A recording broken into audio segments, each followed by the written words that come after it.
Welcome to Clearview Today with Dr. Abadan Shah, the daily show that engages mind and heart for the gospel of Jesus Christ.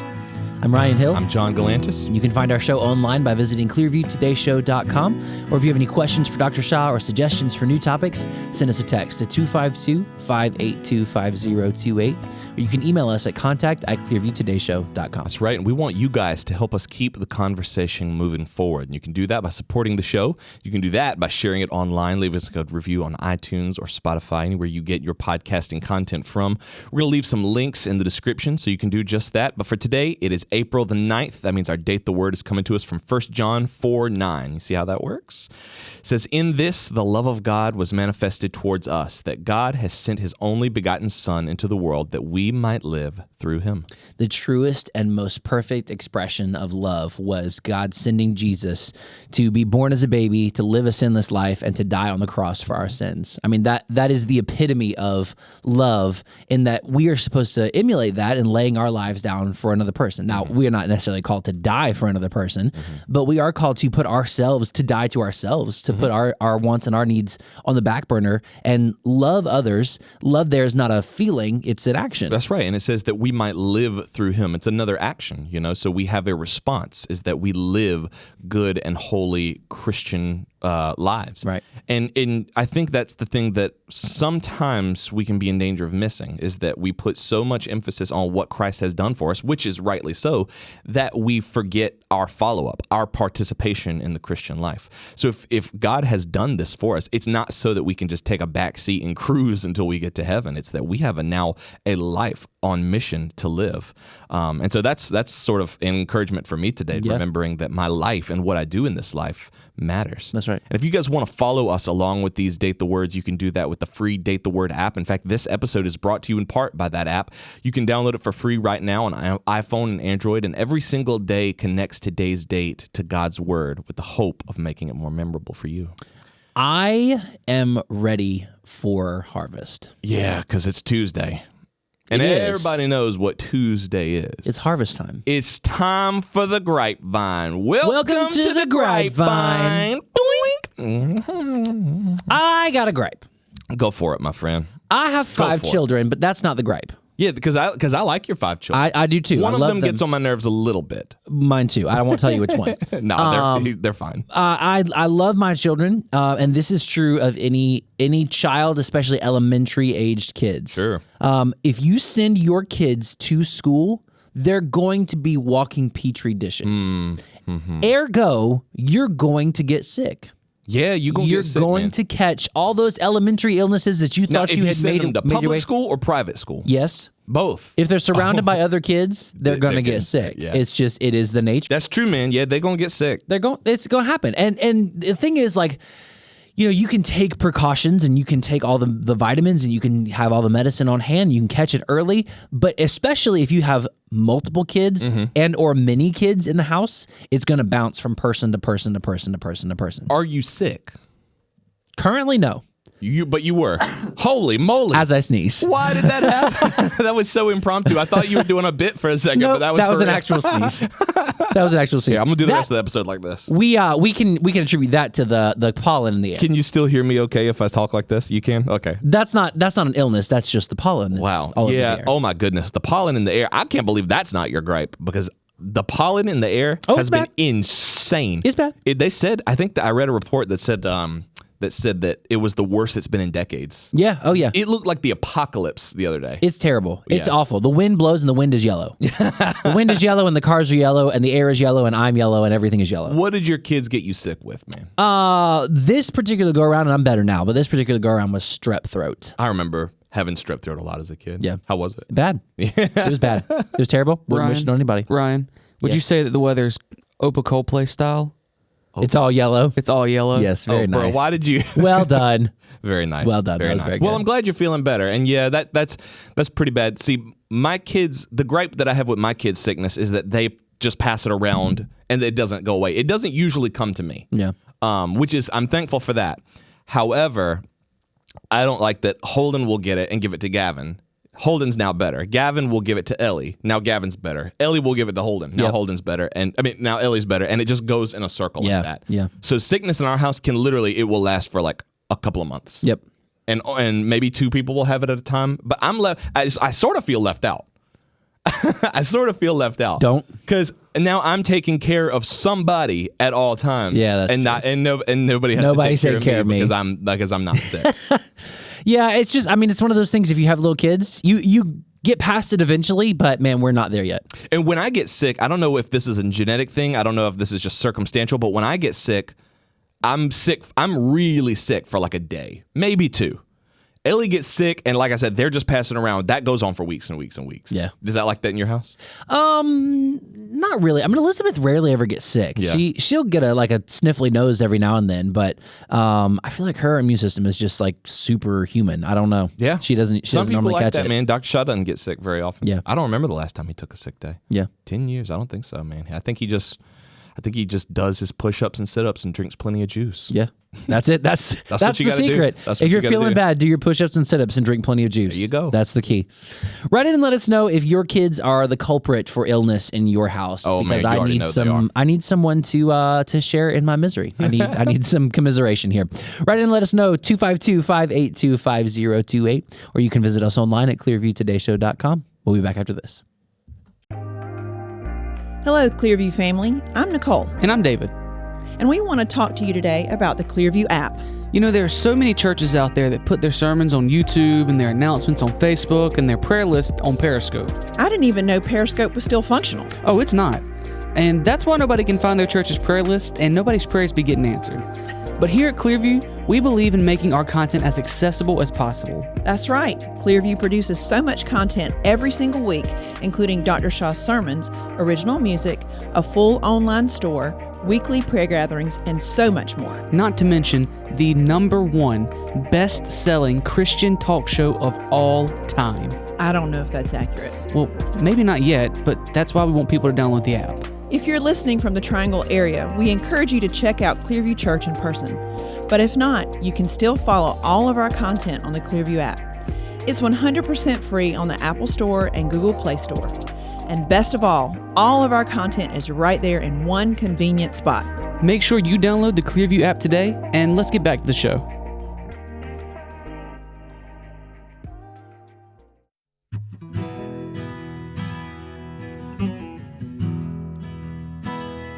Welcome back to Clearview Today with Dr. Abadan Shah, the daily show that engages mind and heart for the gospel of Jesus Christ.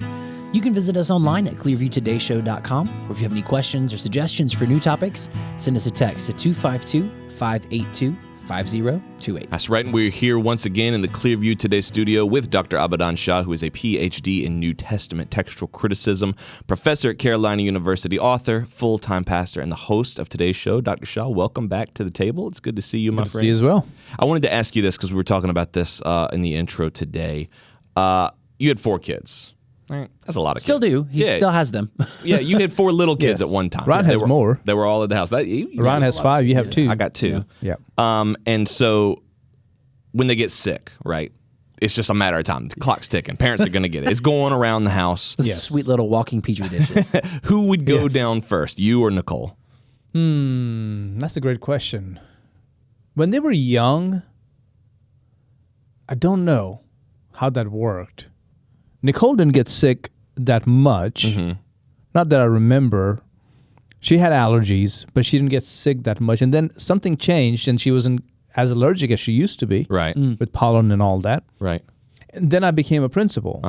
And that was That was it. that was it. I was frying pan into the fire. It was pretty much every fall I would get sick twice. Like clockwork. Yes. every time. One was going to be sometime in October, a little bit, and then right before Christmas, first week of December, I would get really, really sick. It's incredible. It's incredible how just a small population Yes. can even like you think of all the plagues throughout history and how they just ate through cities, but even a small population like a school, it's Yeah. the exact same thing. Yeah. And it seems like the scale is almost comparable. That's you right. know what I mean? And then through the years, it's kind of shifted now that I'm the last. I usually joke about it. I said, I'm the last man standing. And Nicole thinks she's going to beat that. And she often jokes with me about it. I'm the last man standing. I'm not thinking about it. I'm not going to get sick. I'm Yeah. just going to think positive. There you go. That works. No. Except it didn't. Dude, yes, it does. I'm telling you. I could tell in your face. I was like, except that. Here's the thing. That's not the case. It worked when I was a little bit younger. It's not working as much now. But I remember in my 20s thinking the exact same way. I was like, Yeah. I'm just not going to. I'm going to skip it this year. Yeah. Because I don't have time. I don't have time for this. It just does not. It starts a little bit here, a little raspy voice, and a little knot in the throat, and then before you know, it's like, no, it's just. I had the fan on, and that's why it is. I'm going to power through. This is not going to be. Yeah, and I'll you just start to pop all the vitamin C's and drink a lot of orange juice. No, it's your turn. It's your turn. That's right. It's coming for you. That's right.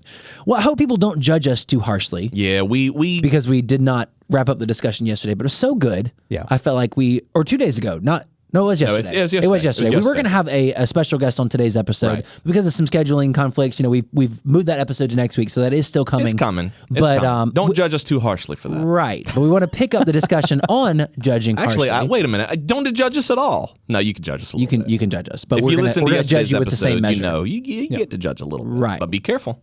We're going to continue the discussion from yesterday. Dr. Shah, in line with yesterday's episode and then today's episode, what encouragement do you have for our listeners and viewers today? Well, the encouragement is this, that when you are humble and you are on the receiving end of, say, judgment, somebody's somebody's talking against you unfairly. Right. Just know at that moment, God, who sees everything, is always pouring his grace upon you. So don't ever feel down or feel that this is not right, this is not fair. It's okay.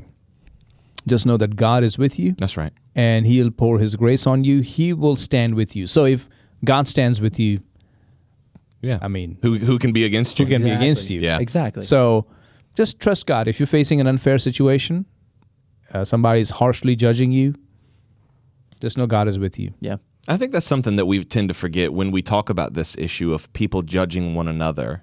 Can Christians really judge people? Do I deserve to be judged? Can anybody judge me at all? We often take God out of the equation, even though God is the ultimate judge. That's right. That's And right. we tend to forget that. I'm glad that was your encouragement for today, because even yesterday, when we walked out, we were thinking like, man, there's so much more. Yeah. That we could have said and wanted to say, and we were even talking about it. Because we thought we were going to have a guest today, but we were like, man, let's write this stuff down. Let's remember, because there was so much more to this conversation that just because of time's sake, we didn't get to finish get it. to. Yeah, that's right. Such a deep issue, and it's one that, like, we hinted at this yesterday, but it's so misunderstood. There's such a deeper conversation than just you shouldn't judge me, or you're not allowed to judge. There's so much. There's such a deeper theology behind it. Our culture right now, and has been for several decades, is big on this. Don't judge me. Mm-hmm. You, unless you walk in my shoes, you do not know what I'm going through. Right. And I get it. I understand. Once to truly have a sense of empathy, you have to put yourself in that person's shoes. But usually this is used to justify bad behavior, Right. Immorality, sexual immorality, values that are contrary to not only Scripture, but also contrary to the benefit of the whole society. Mm-hmm. And so this is usually said in those situations. Don't judge me. How dare you? And then if they ever get a hint of the fact that you are a Christian, then it's definitely thrown in your face. See, there you are. Yeah. You are a hypocrite. And if that person even remotely knows a little bit about the Bible, then they will also bring it. Jesus said, don't judge. Yeah. Before you try to get that speck out of my eye, you should see that big log in your own eye. Yeah. And so that is thrown in our face. So in yesterday's episode, instead of diving into what Jesus was saying, I wanted to clarify what Jesus was not saying. Right. because what the world says Jesus said, he didn't actually say. Yeah. Well, I think the discussion yesterday about it being a family conversation, that was helpful. You're trying to apply In your things. brother's eye. Exactly. You're trying to apply things in a context that they weren't meant for. That statement was not meant to be applied that way. So yes, I can call people out for immorality in our culture. I can call politicians out. I can call people for behaviors that are harmful and hurtful and that go against my values. Yeah. I can do that. And now I need to do it wisely. I need to make sure I'm doing it at the proper time. Right. But I can do that. And it's something that And I'm not judging. Yeah, and I would say that it's even something that you should do. You're encouraged to do. You know, Christians should be doing that more. I think it's because we've given up our voice in the public sphere that we're in a lot of the situation that we're in right now. That's right. But still want to complain about it. We'll complain about it to one another. It's like, well, can you just say exactly what you're saying is all good. It's all biblical. Can you just say it to them? Yeah. Well, no, because I don't want to. I don't judge people. Yeah.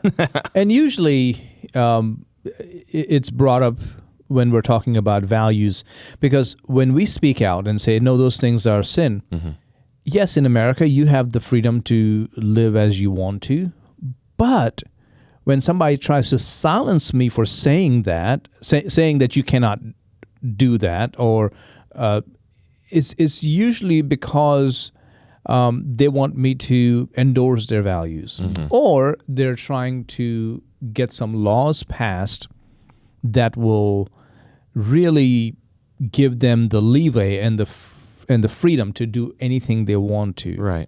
And this usually happens in the area of sexual immorality or drug abuse, marijuana, things like that. And that's where you go, no, wait, we're not on the same page here. Right. Yeah. Because we're questioning matters of value, moral value, and sexual values, and I feel like those are. And I guess, is it normal that those are the values that always end up getting undermined and getting attacked in cultures and in civilizations? Yeah. Oh, yeah, absolutely. And usually they throw up these illogical fallacies like, oh, well, a few years ago, there were interracial marriage was also outlawed. And so are you telling me today that you're okay with that, but you're not okay with this, homosexual marriage? I mean, you're judging. You're unfair. They were unfair then, and you are unfair today. And I have to remind them, you're talking about two very different things. Yeah. Right. Well, I guess that's even the thing, and kind of expand. We don't do this with lying and with cheating and with stealing from people and with adultery, but we do this with sexual conduct, and we do this with, drug use and all these other things. So I guess I'm just saying, it seems like culturally we're picking and choosing where we want to be judged and where we're still holding on to our right to judge other people. Well, I think that's a good indication of where we are as a culture. Is everything is a gray area. Everything is up for debate. You can give ground here, but we're going to take ground here, and it's just sort of this fluid. Like, I'm going to do what's right for me. You do what's right for you, but I'm going to force you to acknowledge what's right for me. That's the key right there. Which you pretty much nailed it. Yeah. Yeah. Yeah. And yet you have life's instruction manual that tells you and lays it all out, but it's like we're going to pick and choose which ones we don't want to. And if you say anything, then now it's hate speech. Yeah. Right. And we're going to censor you for that. Or we're going to somehow penalize you. Just this morning I was looking at the situation going on with Moody Bible Institute, where a person who was teaching there back in 2017, for whatever reason, they let her go or they fired her. I'm not quite sure. I don't have the details. And now she's filing lawsuit for gender discrimination because of their views on women in the pulpit or women as senior pastors or whatever. And so now that's a big issue.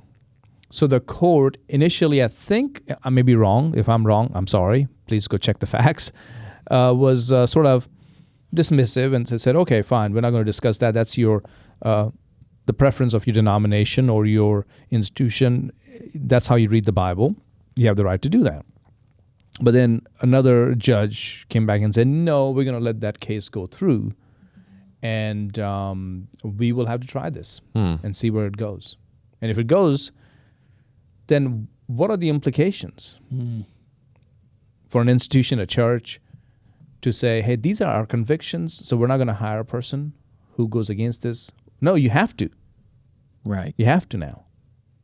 Why do I have to? Well, you have to. Yeah. I guess I think that's really the key question is, why do I have to? Yeah. And there really is no, I mean, it's just because it goes against discriminatory legislation, but it's like, you wrote that. I just have to do what you say. Yeah, but it doesn't. Right. In this situation, that institution has the freedom to stick to their core doctrines. Sure. But I guess what I'm saying is they're going to write it. They're going to do everything they can to make sure that nothing like this happens again, so that they can have power and control over which Christian institutions led in which people. Right. And the problem with that is many of us as Christians or church folks are unaware of these things happening. But in a couple of years, whatever happens there becomes a precedent for what will happen to us. Right. So we should be involved. We should be aware. We should be talking about it, and we should take a stand. That's my question: is what is the timeline between this legislation is here versus like this is now legislating what pastors can preach about, what churches can uphold. Right. I mean, how far are we from that? Right. And isn't this a Far-reaching implications. Yeah. Right. And isn't this a faith-based institution? Yes. Like what happens when the government starts meddling in faith-based institutions? That's exactly what's happening here. And their hiring processes. All under the guise of gender equality. And aren't these the same people who would quickly point to separation of church and state? Yeah. Well, we Convenient. just twist church and state to mean what they want it to mean Right. at the time. Yeah. So this is very interesting what's happening, and it's going to have a lot of implications. Yeah. Well, I think it's one thing for people who listening to this show, like you said, to be aware of and to start. I remember one of the things that we did back in, golly, I can't remember the year. I believe it was 2015 or 2016 when this whole thing about gay marriages started blowing up, and it was like, hey, listen, we may not need this for another 5, 10, 15 years, but we have to amend our bylaws and our it was the bylaws and the Constitution. Bylaws, yeah. We have to do it now. And I remember when that happened, I was very new here at the time.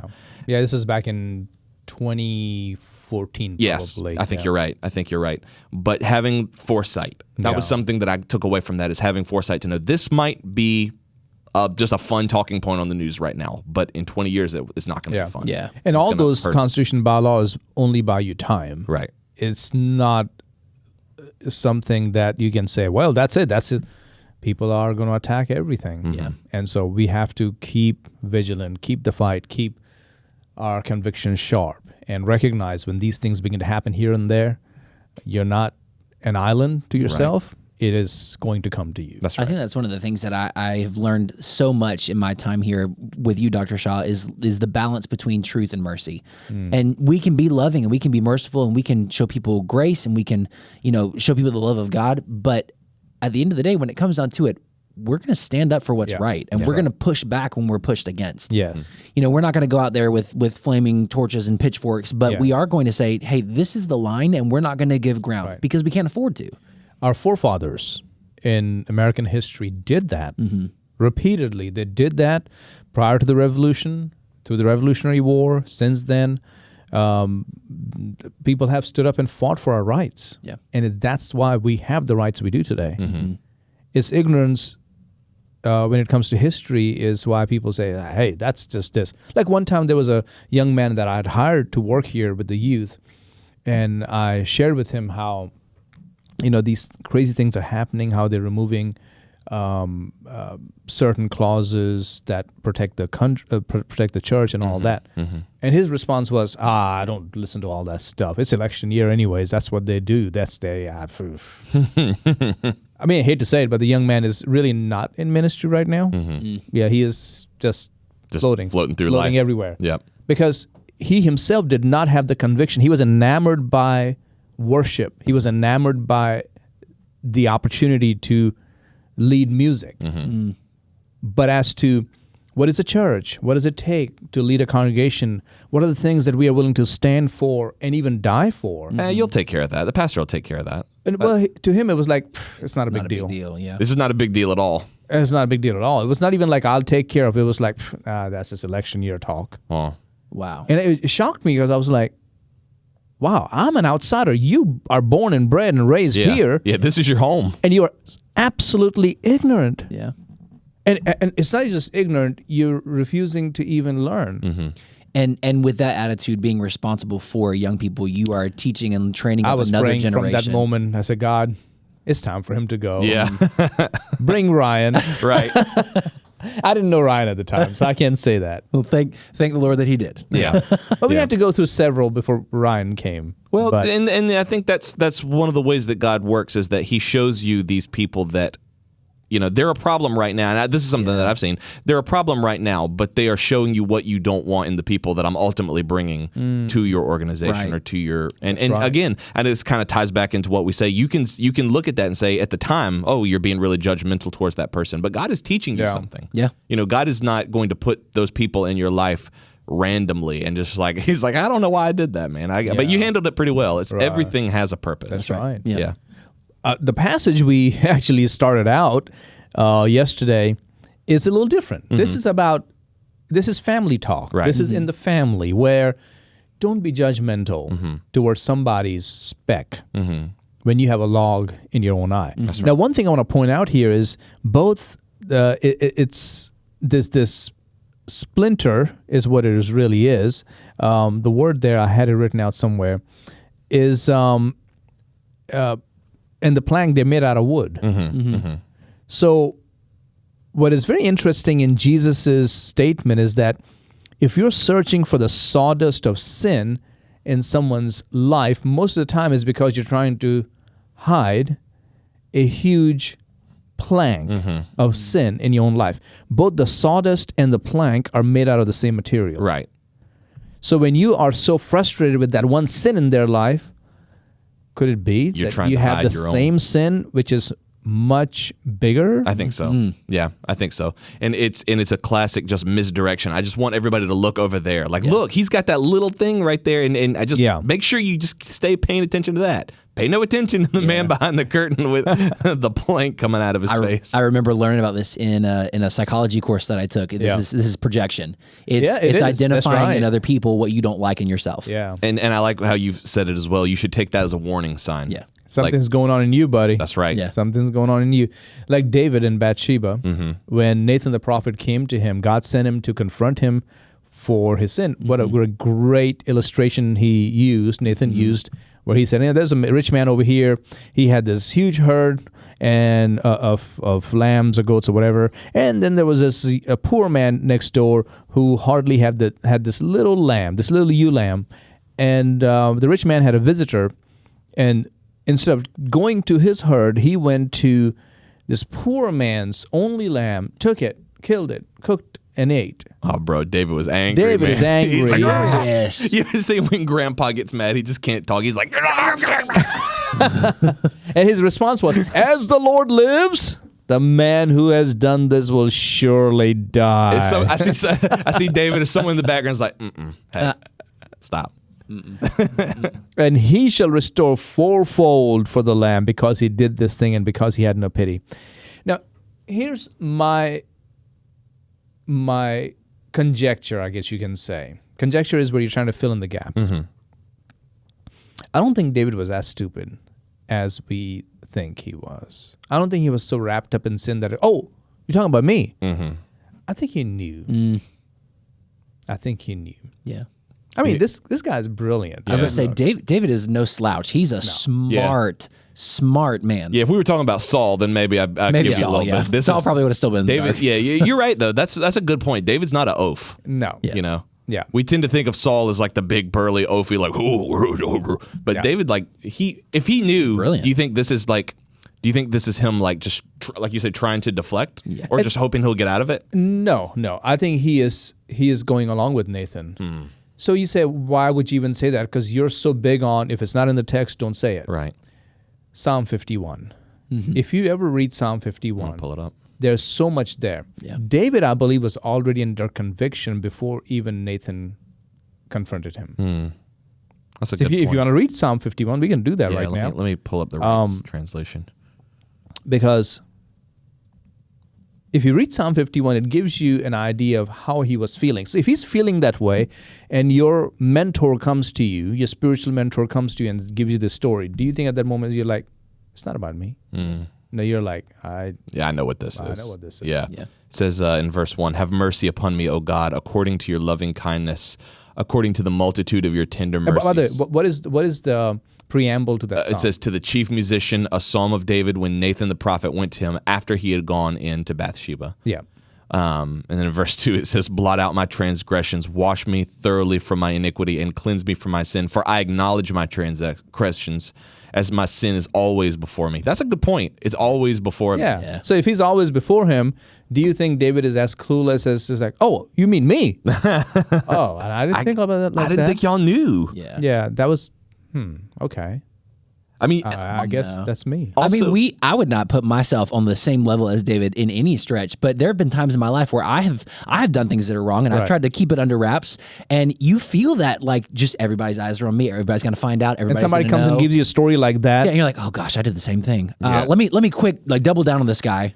Right. But you know that you're guilty. and you don't write something like this in the throes of passion. Like he meditated on this. He prayed about this. Yeah.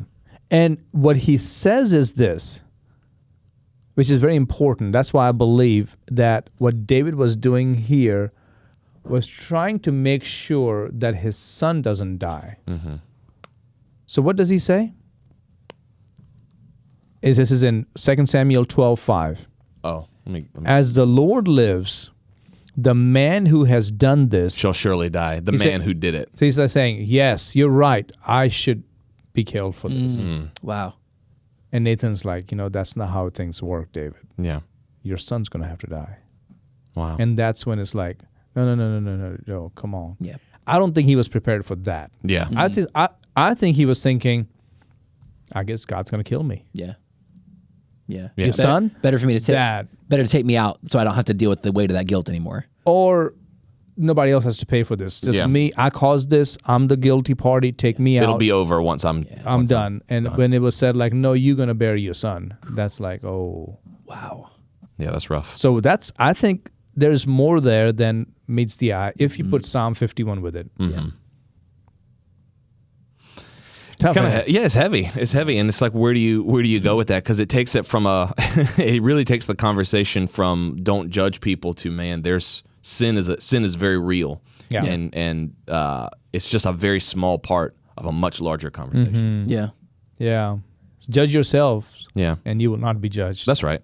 That's so there's a very intense conversation, but it carries the weight of what we're talking about. I mean, Right. there is weight behind this concept of judging others, of judging yourself, of presenting yourself before God blameless and dealing with the sin and guilt in your life. Man, there's so much that goes into that. And I think looking to God's standard of Yeah. perfection, looking to that, not like, hey, I think I can get away with this, or I think even if people find out, I think they'll understand. That's right. But will God understand? Will that perfect standard be met by my behavior? Yeah, man, so helpful. If you guys enjoyed today's episode, if it was helpful in clarifying some things for you, write in and let us know, 252-582-5028, or you can visit us online at clearviewtodayshow.com. Don't forget, you can partner with us financially on that same website. Every gift that you give goes not only to building up this radio show, but countless other ministries for the gospel of Jesus.